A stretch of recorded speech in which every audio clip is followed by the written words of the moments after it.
Hi ಎಲ್ರಿಗೂ ನಮಸ್ಕಾರ. ನಾನು ಗೋಪಿ ಕುಮಾರಿ ಕಿಡ್ಸನ್ ಚಾನಲಿಂದ ಮಾತಾಡ್ತಾ ಇದ್ದೀನಿ. ಇವತ್ತಿನ ವಿಡಿಯೋದಲ್ಲಿ ಪ್ರಿನ್ಸಸ್ ಕಟ್ ಬ್ಲೌಸ್ನ ಕಟ್ ಮಾಡೋದು ಹೇಗೆ ಅಂತ ತೋರಿಸ್ಕೊಡ್ತಾ ಇದ್ದೀನಿ. ಅದೇ ರೀತಿ ನೀಟ್ ಫಿನಿಶಿಂಗ್ ಆಗಿ ಈಸಿ ಮೆಥಡಲ್ಲಿ ಹೆಂಗೆ ಕಟ್ ಮಾಡೋದು ಅಂತ ತೋರಿಸ್ಕೊಡ್ತಾ ಇದ್ದೀನಿ, ನೋಡೋಣ. ಅದೇ ರೀತಿ ನೀವೇನು ಮಾಡಬೇಕು ಅಂದರೆ ನಮ್ಮ ಚಾನಲ್ ಸಬ್ಸ್ಕ್ರೈಬ್ ಮಾಡಿ. ಸಬ್ಸ್ಕ್ರೈಬ್ ಮಾಡೋ ಮೂಲಕ ನಾವು ಮಾಡೋ ಅಂಥ ವಿಡಿಯೋಗೆಲ್ಲ ನಿಮಗೆ ನೋಟಿಫಿಕೇಷನ್ ಆಗಿ ಬರುತ್ತೆ. ಆ ನೋಟಿಫಿಕೇಷನ್ ಬಂದ ವಿಡಿಯೋಗಳನ್ನ ನೋಡಿ ನಿಮಗೆ ಏನೇನು ಡೌಟ್ ಇದ್ದರೂ ಕಾಮೆಂಟ್ ಮಾಡ್ಬೋದು, ಚೆನ್ನಾಗಿದೆ ಶೇರ್ ಮಾಡ್ಬೋದು. ಅದೇ ರೀತಿ ಕಲಿಬೇಕು ಅನ್ನೋರಿಗೆ ತುಂಬ ಅನುಕೂಲ ಆಗಲಿ ಅಂತ ಈ ಥರ ಮಾಡ್ತಾಯಿದ್ದೀನಿ. ಲೇಟ್ ಮಾಡಿದ್ರೆ ವಿಡಿಯೋ ಸ್ಟಾರ್ಟ್ ಮಾಡೋಣ, ಬನ್ನಿ.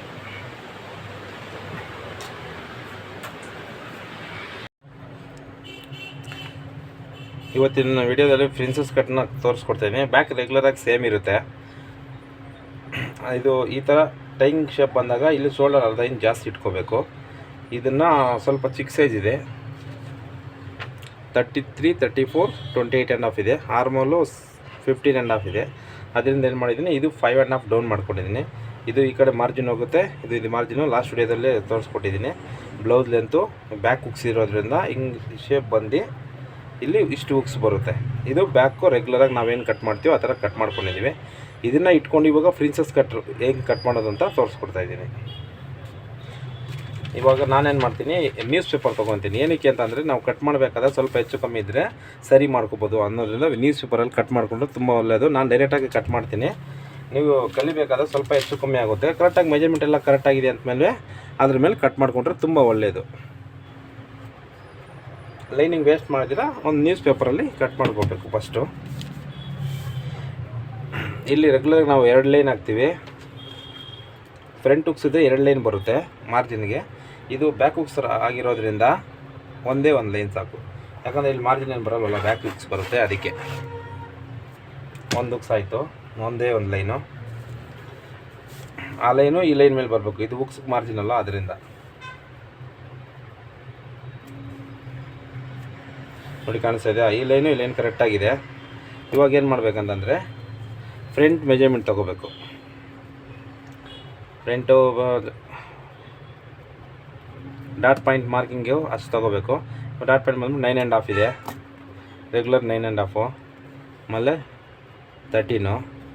ಇಲ್ಲಿ ಮಾರ್ಜಿನ್ಗೆ ಫ್ರಂಟ್ ಇಲ್ಲಿ ನಾವು ಡಾಟ್ ಇಡಲ್ವಲ್ಲ, ಅದರಿಂದ ಪ್ರಿನ್ಸಸ್ ಕಟ್ಗೆ ಯಾವಾಗೂ ಬ್ಯಾಕ್ ಲೆಂತ್ಗಿಂತ ಇದು ನಾರ್ಮಲ್ ಸೈಜ್ ಆಗಿರೋ ಚಿಕ್ಕ ಸೈಜ್ ಇರೋದ್ರಿಂದ ನಿಮ್ಗೆ 1 ಇಂಚ್ ಸಾಕು. ದೊಡ್ಡ ಸೈಜ್ ಇದ್ದಾಗ ಏನು ಮಾಡಬೇಕು, ಸ್ವಲ್ಪ ಇಂಕ್ರೀಸ್ ಮಾಡ್ಕೋಬೇಕು. ಅದು ನೆಕ್ಸ್ಟ್ ವೀಡಿಯೋದಲ್ಲಿ ತೋರಿಸ್ಕೊಡ್ತೀನಿ ದೊಡ್ಡ ಸೈಜ್ ಬಂದಾಗ ಏನು ಮಾಡಬೇಕು ಅಂತ. ಇಲ್ಲಿ ಡಾಟ್ ಮಾರ್ಕಿಂಗ್ ಸೆಂಟ್ರಲ್ ಬಂದುಬಿಟ್ಟು ನೀವು 1 ಇಂಚ್ ಜಾಸ್ತಿ ಇಸ್ಕೋಬೇಕು. ಇಲ್ಲಿ ಏನು ಇಡೋಕ್ಕೆ ಹೋಗ್ಬಾರ್ದು, ಸೇಮ್. ಇಲ್ಲಿ ಮಾರ್ಜಿನ್ಗೆ ಮಾತ್ರ ಸ್ವಲ್ಪ ಇಟ್ಕೊಳ್ಳಿ. ಇದು ಸೇಮ್ ಇಷ್ಟು. ಈ ಸೈಜ್ 1 ಇಂಚು ಬೇಕಾಗಿಲ್ಲ ಅನಿಸುತ್ತೆ, ನೋಡೋಣ. ಕಟ್ ಮಾಡ್ತಾ ನಮಗೆ ಗೊತ್ತಾಗ್ಬಿಡ್ತದೆ ನೋಡಿ. ಈ ಥರ ಶೇಪಾಗಿ ಈಗ ಇದಕ್ಕೆ ಈ ಶೇಪ್ ಏನಕ್ಕೆ ಕೆಳಗಡೆ ಮಾಡ್ಕೊತೀವಿ ಅಂದರೆ ನಾವು ಡಾಟ್ ಬ್ಲೌಸ್ ಮಾಡಲ್ವಲ್ಲ, ಅದರಿಂದ ಈ ಶೇಪ್ ಬರಲೇಬೇಕು. ಈ ಥರ ಒಂದು ಮಾರ್ಕ್ ಮಾಡ್ಕೊಳ್ಳಿ. ಅದಾದಮೇಲೆ ಇಲ್ಲೇನು ಮಾರೋದು ಬೇಡ, ಯಾಕಂದರೆ ಇದು ಕರೆಕ್ಟಾಗಿ ಕಟ್ ಮಾಡ್ಕೋಬೇಕು. ಇದೆಲ್ಲನೂ ಪ್ರಿನ್ಸಸ್ ಕಟ್ಟಲ್ಲಿ ಮಾತ್ರ. ಇಲ್ಲಿ ಏನು ಅದು ತೋರಿಸ್ಕೊಡ್ತೀನಿ. ಈ ಥರ ಸ್ವಲ್ಪ ಶೇಪಾಗಿ ಹಾಕ್ಕೊಳ್ಳಿ. ಆಮೇಲೆ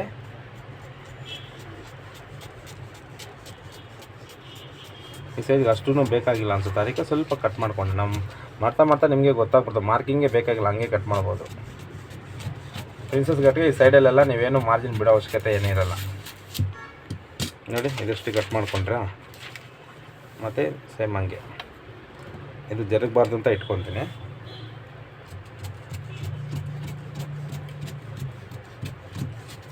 ಮಾರ್ಜಿನ್ ಎಲ್ಲ ಏನು ಬಿಡೋಂಗಿಲ್ಲ. ಇಲ್ಲೊಂದು ಚಟ್ಕೊಳ್ಕೊಳ್ಳಿ, ಯಾಕಂದರೆ ಮೇಲ್ಗಡೆ ಮಾರ್ಕಿಂಗ್ ಇರುತ್ತೆ, ಕೆಳಗಡೆ ಏನೂ ಇರಲ್ಲ, ಗೊತ್ತಾಗಲ್ಲ ಅಂತ.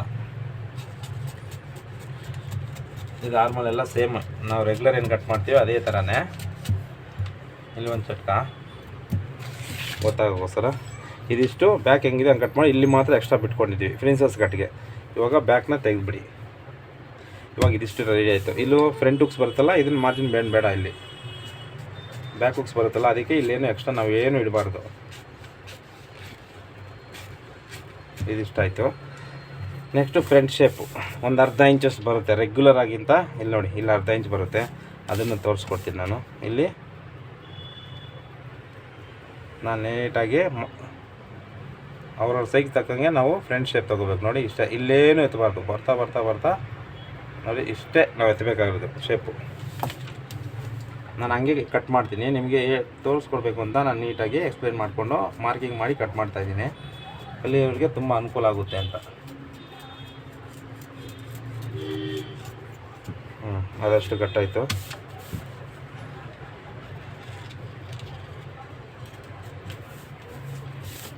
ಇವಾಗ ನೆಕ್ಸ್ಟು ಫ್ರಂಟ್ ಡೀಪು 1/1 ಮಾಡಬೇಕು, ಯಾಕಂದರೆ ಮರ್ತೋಗ್ಬಿಡ್ತೀವಲ್ಲ ಅದರಿಂದ. ಫ್ರಂಟ್ ಡೀಪ್ ಎಷ್ಟಿದೆ ಅಂದರೆ ಇದರಲ್ಲಿ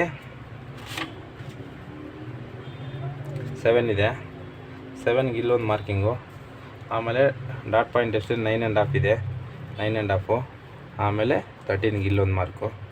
ಈ ಡಿಸ್ಟೆನ್ಸ್ ಬಂದುಬಿಟ್ಟು ಒಂದು 7.5 8 ಇಂಚ್ ಬಂದರೆ ಸಾಕು ನಮಗೆ, ಜಾಸ್ತಿ ಏನು ಬೇಕಾಗಿಲ್ಲ. ಇದರಲ್ಲಿ 8 ಇಟ್ಕೊಳ್ಳೋಣ, ಪರವಾಗಿಲ್ಲ. ಆ ಕಡೆ ಮಾರ್ಜಿನ್ ಬರುತ್ತೆ. ಈ 1/4 ಇಂಚ್ ಇಲ್ಲಿ ಮಾರ್ಜಿನ್ ಹೋದರೆ 8 ಇಂಚ್ ಬರುತ್ತೆ. ಇಲ್ಲಿಗೂ 1 ಇಂಚ್ ಡಿಫ್ರೆನ್ಸ್ ಬರಬೇಕು. ಇಲ್ಲಿ 4 ಕಾಲಿದೆ, ಇಲ್ಲಿ 3 ಕಾಲು ಇಟ್ಕೊಳ್ಳಿ ಹಿಂಗೆ. ಆಮೇಲೆ ಸ್ಕೇಲ್ ತೊಗೊಳ್ಳಿ. ಇದು ನೆಕ್ದು, ನೆಕ್ ರೌಂಡ್ ನೆಕ್ಕೆ ಇದೆ, ಅಲ್ಲಿಗೊಂದು ಲೈನು. ಯಾವ ಒಂದು ಲೈನು ಮಿಸ್ ಮಾಡಿದ್ರೇ ನಮಗೆ ಪ್ರಾಬ್ಲಮ್ ಬರುತ್ತೆ. ಇದು ನೆಕ್ ಶೇಪ್ಗೆ, ರೌಂಡ್ ನೆಕ್ಗೆ. ಆಮೇಲೆ ಇದಕ್ಕೆ ಕ್ರಾಸ್ ಆಗೊಂದು ಲೈನ್ ಹಿಂಗೆ. ಇಲ್ಲಿಂದ ಆರ್ಮೋಲ್ಗೆ ಡಾಟ್ ಬ್ಲೌಸಲ್ಲಿ ಇಲ್ಲಿ ಡಾಟ್ ಹಿಡಿತೀವಿ ಗೊತ್ತಾ, ಆ ಪೋರ್ಷನ್ಗೆ ಕರೆಕ್ಟಾಗಿ ಈ ಪೋರ್ಷನಿಂದ ಇಲ್ಲಿ ಕೆಳಗಡೆ ಇಲ್ಲೆಷ್ಟು ಇರುತ್ತೋ ಇಲ್ಲಿಗಿಂತ ಇಲ್ಲಿ 1 ಇಂಚ್ ಕಮ್ಮಿ ಇಟ್ಕೋಬೇಕು. ಅದಾದಮೇಲೆ ಸೇಮ್ ಇದು ರೆಗ್ಯುಲರಾಗಿ ಇನ್ನು ಪೀಸ್ನ ಕಟ್ ಮಾಡಿಬಿಡಿ.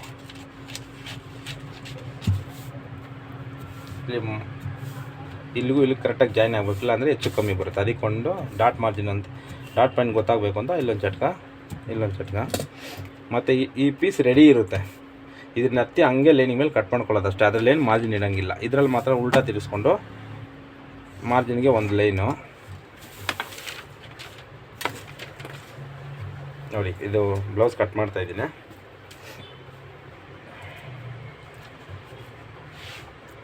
ನೋಡಿ, ಸ್ಟೀಮ್ ಐರನ್ ಯೂಸ್ ಮಾಡೋದ್ರಿಂದ ನಿಮಗೆ ಬ್ಲೌಸ್ಗಳು ಶಿಂಕು ಆಗೋಲ್ಲ, ಫಿನಿಶಿಂಗ್ ನೀಟಾಗಿ ಬರುತ್ತೆ ಯಾವತ್ತೂ ಅಷ್ಟೇ. ಮತ್ತು ಇದು ರೆಡಿ ಬ್ಲೌಸ್ನ ಇದು ಫ್ರಂಟ್ ಪೀಸ್ ಕಟ್ ಮಾಡ್ಕೊಂಡವಲ್ಲ ನೋಡಿ, ಈ ಲೈನ್ ಕರೆಕ್ಟಾಗಿ ಇಲ್ಲಿ ಇಟ್ಕೋಬೇಕು.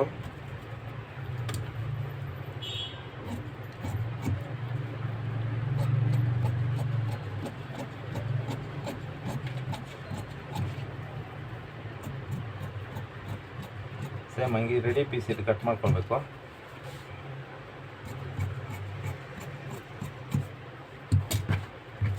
ಇದು ರೆಡಿ ಆದಮೇಲೆ ಹೆಂಗೆ ಬರುತ್ತೆ ಫ್ರಿನ್ಸಸ್ ಕಟ್ಟು ಅಂತ ಇದು ವಿಡಿಯೋ ಕಟಿಂಗ್ ಮಾಡಿದ್ದೀನಿ. ರೆಡಿ ಆದಮೇಲೆ ಬ್ಲೌಸ್ನು ಒಂದು ವಿಡಿಯೋ ಮಾಡಿ ಹಾಕ್ತೀನಿ, ಅವಾಗ ಚೆಕ್ ಮಾಡ್ಕೊಳ್ಳಿ ನೀವು ಯಾವ ಥರ ಫಿಟ್ಟಿಂಗ್ ಬರುತ್ತೆ, ಯಾವ ಥರ ಶೇಪ್ ಬರುತ್ತೆ ಅಂತ. ನಮ್ಮದು ಕಟ್ಟಿಂಗ್ಗೆ ಸ್ವಲ್ಪ ಡಿಫ್ರೆಂಟ್ ಆಗಿರುತ್ತೆ, ನೀಟಾಗಿರುತ್ತೆ. ನಿಮ್ಗೆ ಈಸಿಯಾಗಿರಬೇಕು ಅಂತ ಈಸಿ ಮೆಥಡಲ್ಲಿ ತೋರಿಸ್ಕೊಡ್ತಾ ಇದ್ದೀನಿ. ಇದು ಫ್ರಂಟು ನೋಡಿ ಕಟ್ಟಾಯಿತು, ನೆಕ್ಕು ಕಟ್ಟಾಯಿತು. ಅದು ರೆಡಿ ನೆಕ್ ಇರುತ್ತಲ್ಲ ಅದರಿಂದ ಅದು ಕರೆಕ್ಟಾಗಿ ಎಕ್ಸಾಕ್ಟಾಗಿ ಕಟ್ ಮಾಡ್ಕೋಬೇಕು. ಇವಾಗ ಈ ಫ್ರಂಟ್ ಲೂಸ್ ಹೆಂಗೆ ಕರೆಕ್ಟ್ ಸೈಜಿಗೆ ಬರುತ್ತೆ ಅಂತ ತೋರಿಸ್ಕೊಡ್ತೀನಿ.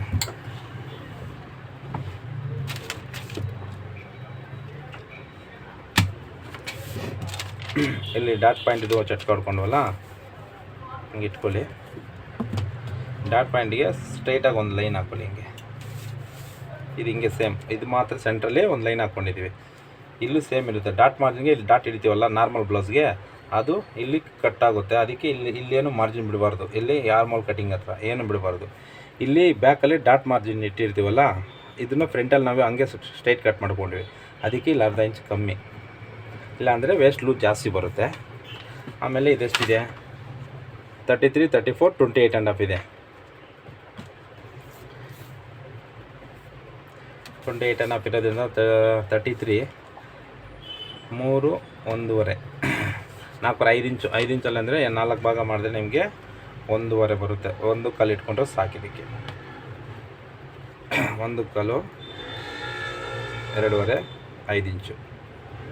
5 ಇಂಚಲ್ಲಿ ಕರೆಕ್ಟಾಗಿ ಮಾರ್ಜಿನ್ ಹೋಗುತ್ತಲ್ಲ, ಅದಕ್ಕೋಸ್ಕರ ಏನು ಮಾಡ್ತೀವಿ ಅಷ್ಟು ಇಟ್ಕೊಂಡು ಇಲ್ಲಿ ಮಾರ್ಕ್ ಮಾಡ್ಕೊಂಡ್ವಿ ಸೆಂಟ್ರಲ್ ಮಾತ್ರ. ಇವಾಗ ಸ್ಕೇಲು ಇಲ್ಲಿ ಅರ್ಧ ಇಂಚು ಡಾಟ್ ಮಾರ್ಜಿನ್ ಬಿಟ್ಟಿದ್ದಲ್ಲ, ಇಲ್ಲಿಂದ ಇಲ್ಲಿಗೊಂದು ಕ್ರಾಸ್ ಆಗುವ, ಇಲ್ಲಿಂದ ಇಲ್ಲಿ ಕ್ರಾಸ್ ಆಗಿದೆ. ಯಾವತ್ತೂ ಅಷ್ಟೇ ನಾವಿಲ್ಲಿ ಫ್ರಂಟಲ್ಲಿ ಜಾಸ್ತಿ ಮಾರ್ಜಿನ್ ಇಟ್ಕೊಂಡ್ವಿ ಬ್ಯಾಕಿಗಿಂತ, ಮತ್ತು ಇಲ್ಲಿ ಅರ್ಧ ಇಂಚ್ ಲೂಸ್ ಇಡ್ತೀವಿ. ಇಲ್ಲಿ 1 ಇಂಚ್ ಜಾಸ್ತಿ, ಇಲ್ಲಿ 1 ಇಂಚ್ ಜಾಸ್ತಿ ಆದಾಗ ನಿಮಗೆ ಫಿಟ್ಟಿಂಗ್ ಪರ್ಫೆಕ್ಟಾಗಿ ಬರುತ್ತೆ. ಬೇಕಂದ್ರೆ ಒಂದು ಕಟ್ಟಿಂಗ್ ಸ್ಟಿಚ್ ಮಾಡ್ಕೊಂಡು ನೋಡಿ. ಇದೇ ಬ್ಲೌಸ್ನ ಸ್ಟಿಚಿಂಗ್ ಆದಮೇಲೆ ನಾನು ಒಂದು ವಿಡಿಯೋ ತೋರಿಸ್ತೀನಿ, ಎಷ್ಟು ಫಿನಿಶಿಂಗ್ ಆಗಿ ಯಾವ ಥರ ನೀಟಾಗಿ ಕೂರಿದೆ ಅಂತ ತೋರಿಸ್ಕೊಡ್ತೀನಿ. ಹಂಗೆ ಮೆಜರ್ಮೆಂಟ್ ತೊಗೊಳ್ಳೋದು ಹಂಗೆ ಅಂತನೋ, ಬಾಡಿ ಮೆಜರ್ಮೆಂಟ್ ತೊಗೊಳ್ಳೋದು ಅಂತನೋ ಒಂದು ವಿಡಿಯೋ ಮಾಡ್ತೀನಿ.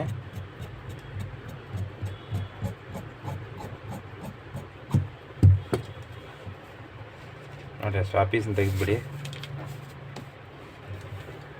ಸೇಮ್ ಇದು ಇಲ್ಲೇನು ಮಾರ್ಜಿನ್ ಬಿಡೋಂಗಿಲ್ಲ. ಎಲ್ಲಿ ಲೂಸ್ ಬೇಕೋ ಅಲ್ಲಿ ಮಾತ್ರ ಕರೆಕ್ಟಾಗಿ ಲೂಸ್ ಬಿಟ್ಟಿದ್ದೀವಿ, ಮಿಕ್ಕಿದ ಎಲ್ಲೂ ಎಕ್ಸ್ಟ್ರಾ ಪೀಸ್ ಬಿಡೋಂಗಿಲ್ಲ, ಕರೆಕ್ಟಾಗಿ ಕಟ್ ಮಾಡ್ಕೊಂಡಿದ್ದೀವಿ. ಇದಿಷ್ಟ ಆಯಿತು ನೋಡಿ, ಇಷ್ಟೇ ಎಕ್ಸ್ಟ್ರಾ ಬಿಡಬೇಕಾಗಿರೋದು. ಇಲ್ಲಿ 1 ಇಂಚು ಇಲ್ಲಿ 1.5 ಇಂಚು ಕರೆಕ್ಟಾಗಿ ಬರುತ್ತೆ ಫಿಟ್ಟಿಂಗು. ಸ್ವಲ್ಪ ದೊಡ್ಡ ಸೈಜ್ ಇದ್ದಾಗ ಅದ್ರ ಲೆಕ್ಕಾಚಾರ ಹಾಕ್ಕೊಂಡು ಇಲ್ಲೊಂದು ಸ್ವಲ್ಪ ಎಕ್ಸ್ಟ್ರಾ ಬಿಟ್ಕೋಬೇಕಾಗುತ್ತೆ.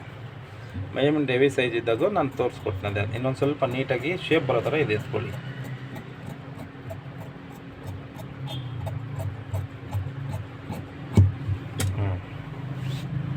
ಅಷ್ಟೇ. ಇದು ಚಿಕ್ಕ ಸೈಜ್ ಆಗಿರೋದ್ರಿಂದ ಸ್ವಲ್ಪ ದಪ್ಪ ಇರೋರಿಗೆ ಬೇರೆ ಥರ ಸ್ವಲ್ಪ ಜಾಸ್ತಿ ಶೇಪ್ ಬರುತ್ತೆ. ಆ ಮೆಜರ್ಮೆಂಟ್ ಬಂದಾಗ ಅದನ್ನು ಒಂದು ವಿಡಿಯೋ ಮಾಡ್ತೀನಿ ಅಷ್ಟೇ. ಈ ಸೈಜ್ಗೆ ಇಷ್ಟೇ ಸರ್. ಇದು ಇವತ್ತಿನ ವಿಡಿಯೋ. ಇಷ್ಟ ಆಗಿದರೆ ಲೈಕ್ ಮಾಡಿ, ಶೇರ್ ಮಾಡಿ. ಇಲ್ಲ ನಿಮ್ಗೇನೇ ಡೌಟ್ ಬಂತು ಅಂತಂದರೆ ನಮಗೊಂದು ಕಾಮೆಂಟ್ ಬಾಕ್ಸಲ್ಲಿ ಕಾಮೆಂಟ್ ಮಾಡಿ. ಇಲ್ಲ ಸ್ಕ್ರೀನ್ ಮೇಲೆ ಕಾಣಿಸೋ ನಂಬರ್ಗೆ ವಾಟ್ಸಪ್ಪಲ್ಲಿ ವಾಯ್ಸ್ ಮೆಸೇಜು ಕಳಿಸಿ. ಅದ್ರದ್ದೇನು ಡೌಟ್ ಇದೆಯಾ ಅಂತ ಮತ್ತೆ ನಾನು ಇನ್ನೊಂದು ವಿಡಿಯೋ ಮಾಡಿ ಹಾಕ್ತೀನಿ.